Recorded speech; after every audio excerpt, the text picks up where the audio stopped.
और operation shield के तहत उसके बाद ब्लैकआउट भी किया जाएगा। तो इसे लेकर लोगों को क्या हिदायतें जारी की गई हैं? लोगों नॉर्मल हदायतें यहाँ लोगों को हम सबसे पहले ये आग्रह करने चाहेंगे कि किसी को कोई भी घबराने की जरूरत नहीं है। ये एक नॉर्मल एक्सरसाइज है जो कि अपने आप को रेडी रखने के लिए, अगर कोई भी कल को जरूरत पड़ती है तो हमने सबसे शॉर्टेस्ट टाइम में अच्छे तरीके से कैसे रिस्पॉन्ड करना है, ये सिर्फ उस पर्पज के लिए। और बाकी कोई भी घबराने वाली बात नहीं है। इसमें हम SDRF, NDRF, home guard, police, army, अपने कैंटोनमेंट बोर्ड का जो स्टाफ है, वो सारे के सारे इन्वॉल्व इसमें इन्होंने पार्टिसिपेट किया है। एनसीसी, इवन की एनसीसी के बच्चों ने, एनएसएस के बच्चों ने, और फिर जो सिविल डिफेंस के लोग जो है, जिन्होंने जो वॉलंटियर्स हैं, उन्होंने पार्टिसिपेट किया।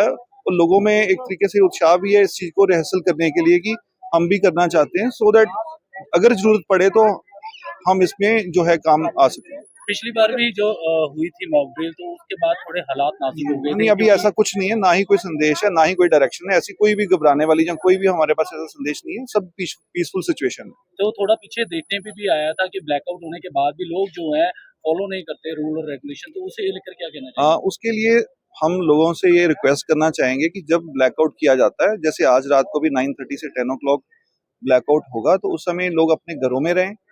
तो अपनी बाहर की लाइटें मत जलाएं, क्योंकि ये सारा कुछ उनकी सेफ्टी के लिए, उनकी भलाई के लिए किया जा रहा है। मीटिंग भी हुई है लोगों के साथ, तो जो सोसाइटीज के जो लोग हैं उनको क्या संदेश दिया गया कि आगे लोगों को कैसे आगे गाइड किया जाएगा? ये डीसी सर ने स्पेशली सोशल मीडिया के थ्रू भी मैसेज भेजा है, जो बाकी इलेक्ट्रॉनिक मीडिया उनके थ्रू भी मैसेज भेजा गया कि सबसे पहले उन्होंने ये बोला है कि किसी को कोई घबराने वाली बात नहीं है। दूसरा, ये एक ड्रिल है, प्रैक्टिस है, और जैसे अभी हमने मॉक ड्रिल की है, इसी तरीके से ब्लैकआउट की मॉक ड्रिल रात को की जाएगी, रात को 9:30 से 10 बजे के बीच में। सायरन बजेगा 9:30 बजे, 2 से 3 मिनट तक सायरन बजेगा, उसके बाद ब्लैकआउट हो जाएगा। पुलिस है वो भी रोड पे निगाह रखेगी कि सब लोग इसको कर रहे हैं। कॉर्पोरेशन है वो अलग से अपनी सारी स्ट्रीट लाइट्स को ऑफ करेगी। और लोगों से हम ये आग्रह करते हैं कि वो भी अपने घरों में रहें। आधे घंटे का समय है, ये हमारे लिए एक प्रैक्टिस की बात है कि अगर जब भी ब्लैकआउट होता है तो हमने अपने आप को कंट्रोल करना है। ये सारा कुछ हमारे लिए, लोगों के लिए कर रहे हैं, तो ये हम उनसे ये रिक्वेस्ट करेंगे कि वो रात को इसको स्ट्रिक्टली फॉलो करें। सर, आज मॉक ड्रिल की जा रही है ऑपरेशन शील्ड के तहत, तो लोगों को क्या हिदायतें जारी की जा रही है और शील्ड और जो मॉक ड्रिल है इसमें क्या दिखाया जाएगा? मॉक ड्रिल में बेसिकली हम लोग ये बताने की, लोगों को सिखलाने की कोशिश कर रहे हैं कि अगर ऐसे तनाव की स्थिति में अगर दुश्मन कुछ अटैक करता है, मिसाइल आती है या फिर ड्रोन अटैक होता है, तो किस प्रकार अपनी रक्षा करें, सेफ इलाकों में जाएं। और अगर कहीं हादसा हो जाता है, खुदा ना खास्ता दुश्मन अगर मिसाइल मार देता है, तो इस हादसे से हम कैसे लड़ेंगे, किस प्रकार से हमारी रिसोर्सेज एकजुट होके इस सिचुएशन को संभालेंगे, ये हम लोगों को बताना चाहते हैं। लेकिन अगर बात की जाए तो जैसे ब्लैकआउट भी किया जाएगा, तो ब्लैकआउट के दिन पिछली बार थोड़ी खामियां पाई गई थी, तो इस बार लग रहा है कि लोग जो सचेत हैं। बिल्कुल सचेत हैं जी। पिछली बार अगर देखेंगे कि 7, 8, 9, 10 4 दिन लगातार ब्लैकआउट हुआ। पहले दिन लोगों में थोड़ी-सी कमी पाई गई, लेकिन उसके बाद लोगों ने पकड़ लिया कि किस प्रकार अपने आप को सेफ रखना है। सड़क पे जो वाहन मूव कर रहे थे, उन्होंने भी कई जगह लाइटें बंद करके अपनी पोजीशन साइड में रोक ली, और जैसे ही सायरन मिलके क्लीयरेंस मिली, फिर उन्होंने हरकत स्टार्ट कर दी। कई बॉर्डर एरिया में भी क्योंकि खासकर ये मॉक ड्रिल करी जा रही है, पर कारण क्या बने? क्योंकि अभी तो पीछे जो है सीज फायर हो गया था। सीज फायर हो गया है, लेकिन लोगों को पता होना चाहिए कि अगर ऐसे हालात दोबारा से बनते हैं, ये बॉर्डर एरिया है, दुश्मन कभी भी कोई भी ऐसी हरकत कर सकता है जिससे नुकसान हो।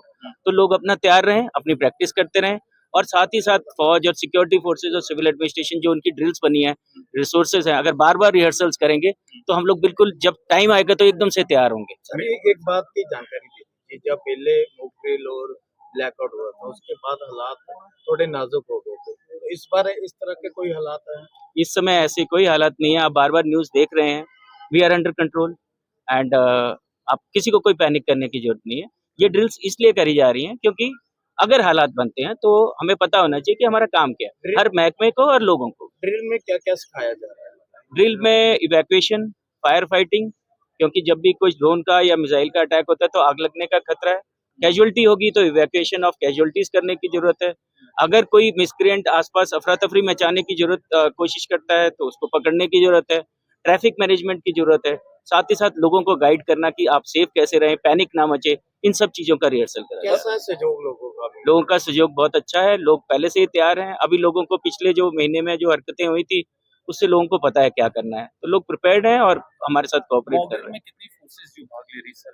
मॉक ड्रिल में इस समय सिक्योरिटी फोर्सेस के अलावा पुलिस है, एनडीआरएफ, एसडीआरएफ, सिविल डिफेंस की टीम है, हमारे सिविल सर्जन्स हॉस्पिटल्स की तरफ से एम्बुलेंसेज हैं, इसके अलावा फायर डिपार्टमेंट की फायर टेंडर्स यहाँ पर हैं, इसके अलावा एनसीसी, स्काउट्स, गाइड्स ये सब भी और एनजीओज भी यहाँ पर मौजूद हैं जो लोगों को असली में गाइड करेंगे कि किस प्रकार से आखिरी कार्य। साल मीटिंग हुई है आज, तो उसमें सिविलियन भी बुलाए गए थे, तो सिविलियन को क्या हिदायतें जारी की गई हैं और क्या कहा गया है कि बाकी जैसी सोसाइटीज हैं उन लोगों को कैसे मैसेज पहुंचाना है?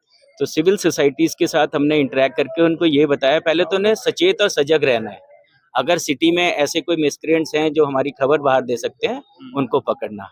साथ ही साथ लोगों को गाइड करते रहना कि ऐसी सिचुएशन जब भी बनती है तो किस प्रकार सेफ्टी अपनी हासिल करनी है और सिविल एडमिनिस्ट्रेशन और जितने भी रिसोर्सेज लगे हैं उनकी मदद करनी है।